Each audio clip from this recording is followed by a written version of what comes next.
Dictation start होगी 5 second बाद।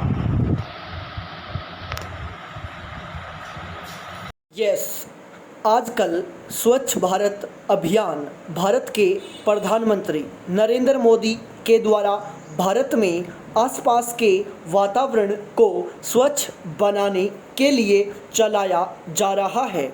इससे भी पहले बहुत से स्वच्छता कार्यक्रमों को चलाया गया था, हालांकि आम जनता का सही सहयोग न मिलने के कारण सभी असफल रहे।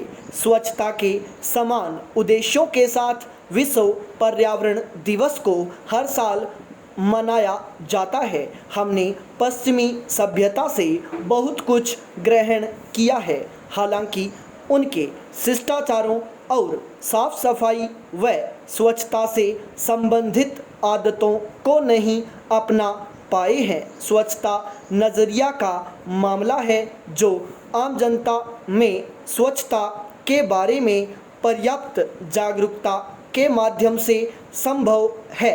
स्वच्छता एक गुण है जिस पर पूरी तरह से नियंत्रण करने के लिए सभी आयु वर्ग और पद के लोगों में बढ़ाया देना चाहिए। पर्याप्त और नियमित स्वच्छता अच्छा मानसिक और शारीरिक स्वास्थ्य, स्वच्छता आत्मा और मन की पवित्रता लाती है। शरीर और मन की स्वच्छता आध्यात्मिक और सकारात्मक सोच के साथ ही आसानी से प्रकृति से जुड़ने में मदद करती है। वे लोग जो अपनी स्वच्छता को बनाए नहीं रखते हैं वे आमतौर पर बहुत से कारणों जैसे शारीरिक समस्याओं, मानसिक परेशानियों, बीमारियां, नकारात्मक सोच आदि से परेशान रहते हैं। वहीं दूसरी ओर वे लोग जो व्यक्तिगत साफ सफाई से रहते हैं वे हमेशा खुश रहते हैं क्योंकि वे सकारात्मक सोच को विकसित करते हैं जो शरीर, मन और आत्मा को संतुलित करने में मदद करती है। पाई पैराचेंज स्वच्छता भक्ति से भी बढ़कर है। आम और प्रसिद्ध कहावत है जिसका अर्थ है कि स्वच्छता अच्छाई के लिए सब कुछ है।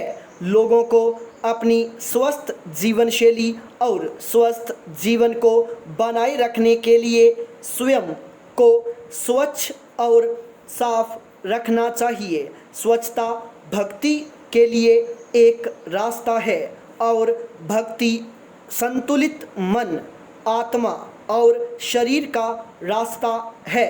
साफ होने का अर्थ है स्वयं को शारीरिक और मानसिक रूप से स्वच्छ रखना, अपने शरीर को साफ, स्वच्छ और सही तरीके से तैयार करके रखना हमें आत्मविश्वास और सकारात्मक विचारों के लिए काफ़ी सक्षम बनाता है।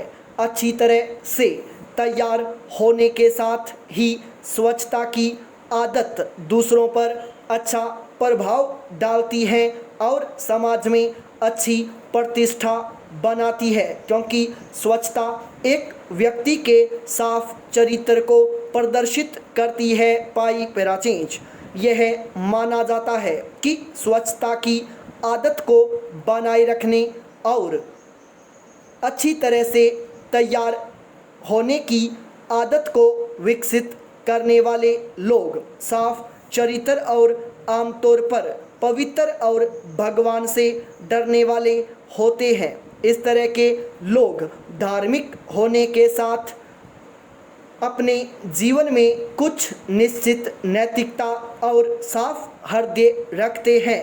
हम कह सकते हैं कि भक्ति साफ हृदय से शुरू होती है और साफ हृदय वाला व्यक्ति अच्छे चरित्र वाला व्यक्ति हो सकता है। यही वह कारण है जिसके कारण किसी भी धर्म का पुजारी पूजा करने से पहले शरीर और मन को साफ करने के लिए कहते हैं। भगवान के करीब रहने के लिए स्वच्छता सबसे पहली और महत्वपूर्ण चीज़ है, वहीं दूसरी ओर स्वच्छ रहना हमारे प्रतिरक्षा तंत्र को मजबूती प्रदान करता है और हमें बहुत सी भयंकर और गंभीर बीमारियों से सुरक्षित करता है।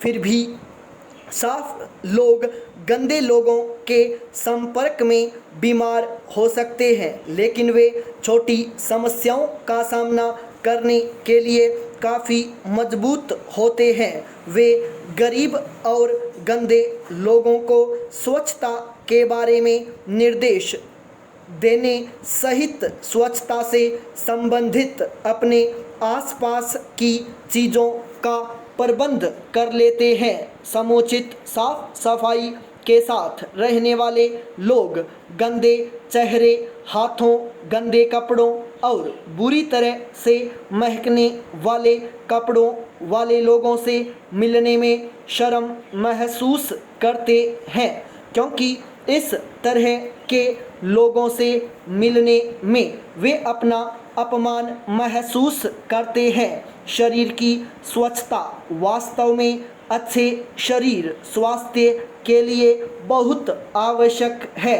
वहीं दूसरी ओर शारीरिक स्वच्छता आंतरिक स्वच्छता प्रदान करती है और हृदय और मन को साफ रखती है।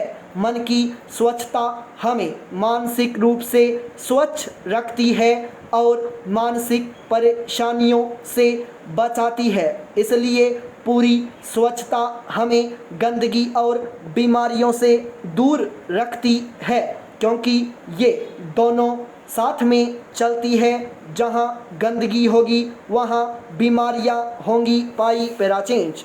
सरकार भी मतदान के लिए अधिक से अधिक लोगों को प्रोत्साहित करने के लिए लगातार प्रयास कर रही है।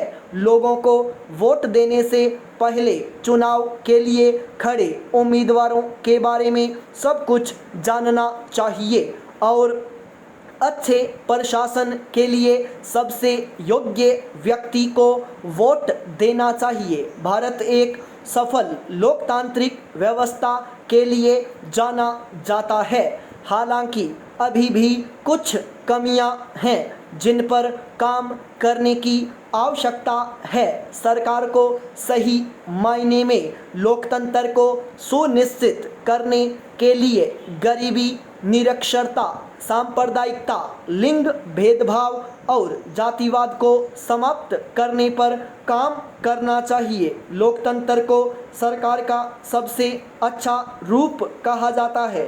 यह देश के प्रत्येक नागरिक को वोट देने और उनकी जाति, रंग, पंथ, धर्म या लिंग के बावजूद अपनी इच्छा से अपने नेताओं का चयन करने की अनुमति देता है। सरकार देश के आम लोगों द्वारा चुनी जाती है और यह कहना गलत नहीं होगा कि यह उनकी बुद्धि और जागरूकता है जिससे वे सरकार की सफलता या विफलता निर्धारित करते हैं। कई देशों में लोकतांत्रिक व्यवस्था है। भारत दुनिया में सबसे बड़ा लोकतंत्र है।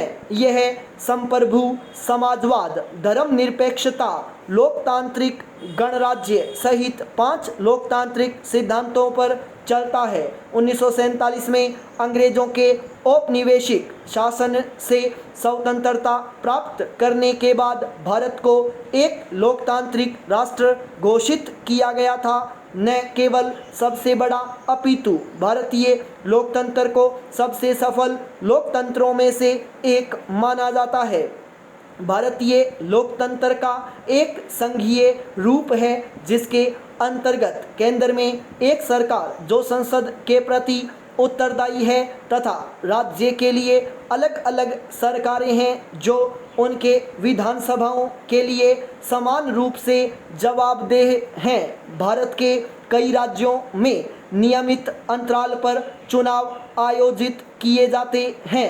इन चुनावों में कई पार्टियां केंद्र तथा राज्यों में जीतकर सरकार बनाने के लिए प्रतिस्पर्धा करती हैं। अक्सर लोगों को सबसे योग्य उम्मीदवार का चुनाव करने के लिए अपने अधिकार का इस्तेमाल करने के लिए प्रोत्साहित किया जाता है, लेकिन फिर भी जाति भारतीय राजनीति में भी एक बड़ा कारक है। चुनावी प्रक्रियाओं को प्रभावित करने में चुनाव प्रचार के दौरान विभिन्न राजनीतिक दलों द्वारा अभियान चलाया जाता है ताकि लोगों के विकास के लिए, उनके भविष्य के एजेंडे पर लाभ के लिए उनके द्वारा किए गए कार्यों को भी सुनिश्चित करने का है।